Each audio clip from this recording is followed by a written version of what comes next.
Gabriel Ahtig. Correcto. Voy mejorando. Perfecto, casi. Específicamente en el área espacial, ¿qué es lo que haces vos? Hasta donde lo podamos contar. Sí, por supuesto. Tampoco debe ser Estoy sencillo. trabajando en el proyecto SAOCOM, es un satélite... ¿Cómo se llama? SAOCOM. Es un satélite de observación de la Tierra que mide la humedad de la Tierra. No la salinidad, No, la humedad. salinidad era el SACD, Bien. este es el que mide la humedad de la Tierra. ¿Que iba a ser lanzado cuándo? A fines del 2015.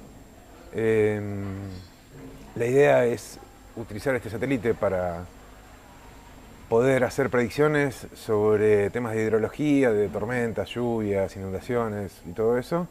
Y también lo van a usar para la agronomía, para el tema de las cosechas. Saber cuán húmeda está la tierra en algún momento sirve para planificar la siembra, bueno, ese tipo de cosas, digamos, ¿no? Y específicamente en ese satélite, ¿qué haces? En ese satélite mi trabajo es hacer el análisis de cómo reacciona el sistema ante fallas. En esos sistemas, un satélite que vos mandás al espacio, si hay alguna falla crítica donde se rompe algún componente de manera catastrófica, puede provocar la pérdida del satélite. Obviamente no se puede ir a arreglar, No digamos. se puede ir a arreglar. Entonces el Y sistema... está sometido a condiciones extremas. extremas. Cuando decimos Cambios de extremas, ¿qué decimos? Y cambios de temperatura de menos 100 a 100 grados en minutos, o una hora, o horas, digamos, radiación, mucha radiación, micrometeoritos, chatarra espacial que está dando vuelta, no sé, ambiente muy, muy complejo. Pero entonces que hay que mandar un tanque.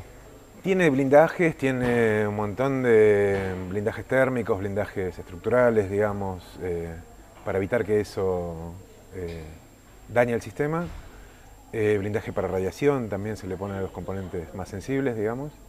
Y una robustez de los componentes, del comportamiento, del software, de un montón de cosas que permite mantener las funciones del satélite, aún ante alguna falla mínima. Y específicamente vos controlas eso, digamos. Yo Estás lo en que el hago área es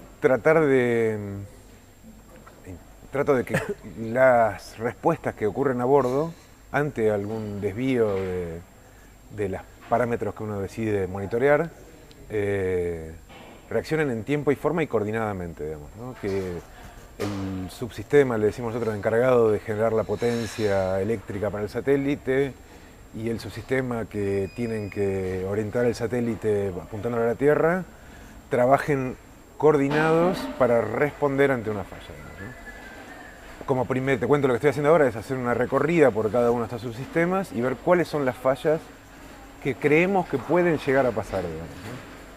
Y en ese caso ir viendo cómo evolucionan esas fallas y tratar de que todo el sistema reaccione. Antes estoy hablando de cientos, casi 1000 fallas, digamos, ¿no? 1000 fallas Posibles de ocurrir en el espacio, digamos, y ¿no? bueno, las suponen. ¿Y cómo ven si realmente responden? Después o no? tenemos simuladores que nos permiten simularlas y ver que el sistema, por ejemplo, usa un cortocircuito, ver que algún parámetro que estás observando se va de rango. Así que tenemos una serie de simuladores y ensayos en tierra durante las distintas etapas que permiten simular estos escenarios de falla, digamos. ¿Cuánto mide el satélite? El satélite depende, cuando está plegado, en 3 metros de diámetro por 5 de altura, y tiene una antena que se usa para hacer la imagen de la humedad de la Tierra, de 10 metros desplegada. Es bastante grande, digamos, cuando se despliega.